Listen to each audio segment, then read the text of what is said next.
한국토지주택공사 직원들의 광명, 시흥뿐만 아니라 이 다른 3기 신도시 예정지에도 땅 투기를 했을 것이라는 우려가 현실로 밝혀지면서 이 파문이 걷잡을 수 없이 커지고 있습니다. 특히 이번에 추가로 드러난 의심 사례가 7건에 불과해서 정부 조사에 대한 실효성 논란도 커지고 있습니다. 박수연 기자입니다. 정부는 부동산 범죄와의 전쟁을 선포합니다. 차명거래 등 각종 투기 의혹은 이번에 발족한 정부 합동특별수사본부의 철저한 수사를 통해 불법 행위는 반드시 처벌받도록 하겠습니다. 어제 합동조사단이 발표한 3기 신도시 관련 투기 의심자는 총 20명. 민변과 참여연대 등에서 투기 의혹을 제기한 13명 외에 LH 직원 7명이 추가 확인된 것에 불과했습니다.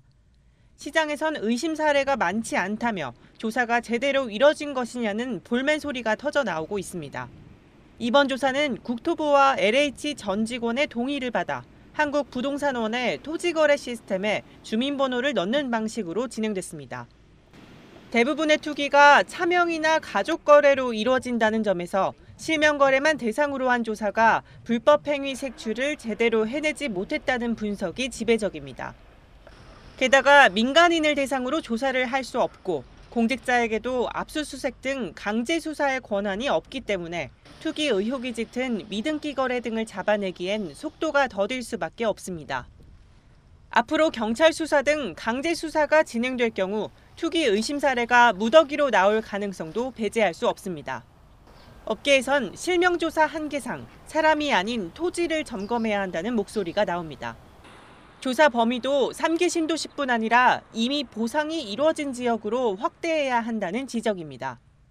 토지 보상한 내역을 들춰내는 게 더 맞는 거죠. 보상을 할 때 그 보상자들 중에 거래 내역을 들춰서 거기서의 그 투기가 있었는지를 찾아내는 것이 훨씬 더 지금 상황에서는 필요하다고. 투기 논란이 거세짐에도 불구하고 정부는 공급 대책을 차질 없이 끌고 가겠다는 방침입니다.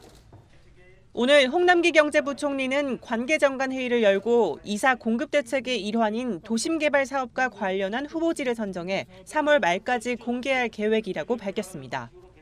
15만 가구 규모의 신규 공공택지 입지도 다음 달 발표하고 7월로 예정된 3기 신도시 사전 청약 일정도 계획대로 진행할 예정입니다. 정부는 지방 공기업, 지자체의 신도시 관련 부서 공무원을 대상으로 2차 조사를 진행합니다.